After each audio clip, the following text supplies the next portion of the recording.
Hey, what's up, you guys? Esley Greer from Entertainment Fanatic Reviews. And before we get started, yes, I know that's a chair, but I'm standing. I'm sorry. So today's review, I would have done Rob Zombie's Halloween first, but today I'm doing Rob Zombie's Halloween 2 because tomorrow I'll be joined by a great friend by the name Tyler Moses, also known as Horror Lover 99. Let's get into my review of Rob Zombie's Halloween 2.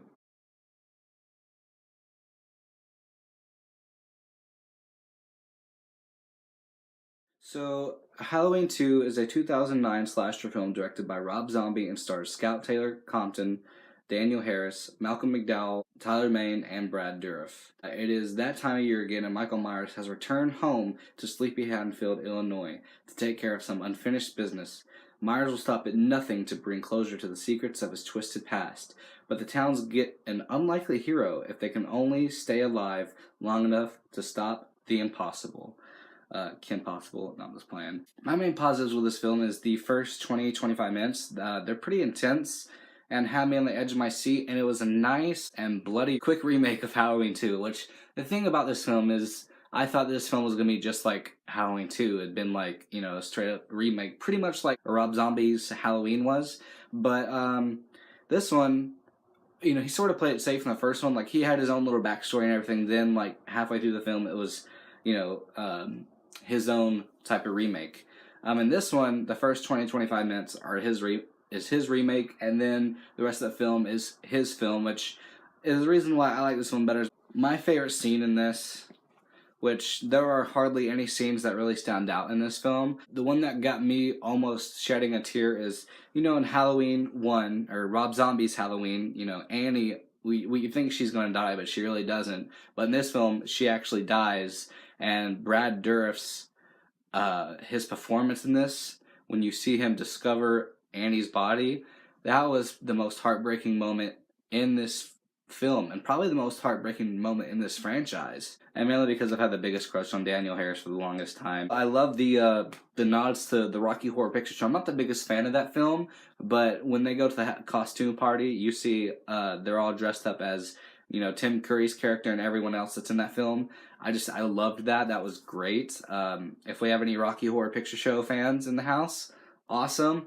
I hope you guys noticed that too. If you got through this film, because I know a lot of people hate this film, but I definitely get the hate. It's just I enjoy it a bit more than people do, but it's still not a good film.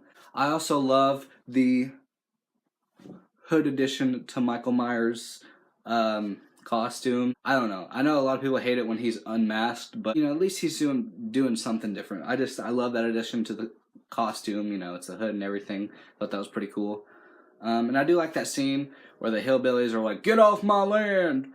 And they beat the shit out of Michael, and then he comes back and kills all three of them. That scene was awesome. I feel like this film, the aesthetic to this whole film, the cinematography and everything is phenomenal in this film. I thought it was pretty cool. Yeah, my favorite death in this is the guy that works at the strip club and he's taking out the trash. I love that guy. He seems like a little smart ass, but he's like, "Take out the trash." He's making fun of the people that work at the strip club and everything, and the owner and everything. That guy was pretty funny, but his death was gruesome as shit. That's why I loved it so much. After he takes out the trash, Michael Myers comes up and, "No other way, dude. I just put someone like you in the hospital the other day," or something like that, or earlier today or something, and I thought that was pretty funny.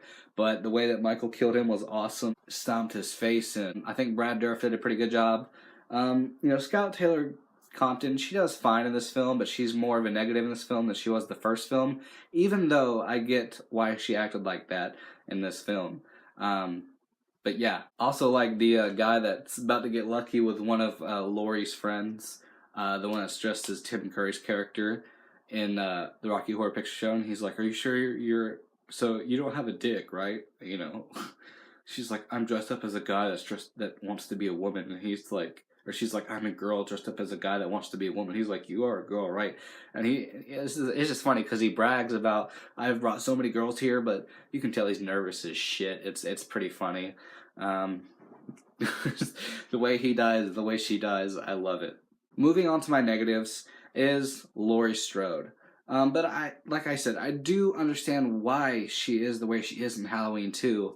It's just, it was a chore mostly every scene that she's in. Like some scenes she does fine, but it's just this whole film is just screaming. And look, I love horror films, and when we get a final girl and she screams a few times, that's great.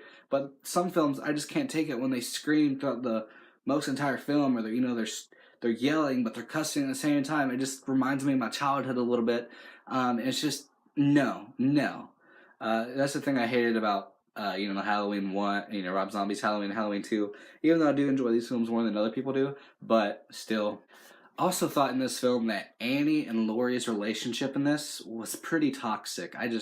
I hated seeing them on screen together, which I did like seeing them on screen together in the first one, but damn. But we understand why their relationship is as toxic as it is. But they do play that role well, even though I hate it. There's a lot of bullshit scenes with a lot of bullshit characters and dialogue you could really give a shit about. And I know I cuss a bit in my reviews, but damn, ooh, this whole film is just F-bomb, F-bomb, GD. Yeah, oh my god, there's just a lot of shit in this, dude. It's too much. There's a lot of characters you don't care for. The dude that works at the strip club, the one that's it's Frankenstein and his little stripper, and it's just, oh my god. Even I hated Dr. Loomis in this too. That's what I hated.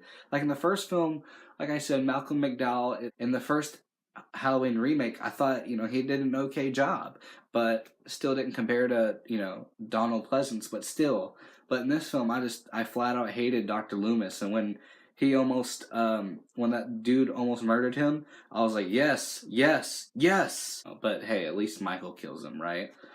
Therefore, I will give Rob Zombie's Halloween 2 a 6.75 out of 10. And with that being said, don't be scared. To like, comment, subscribe, and share would be highly appreciated. And peace.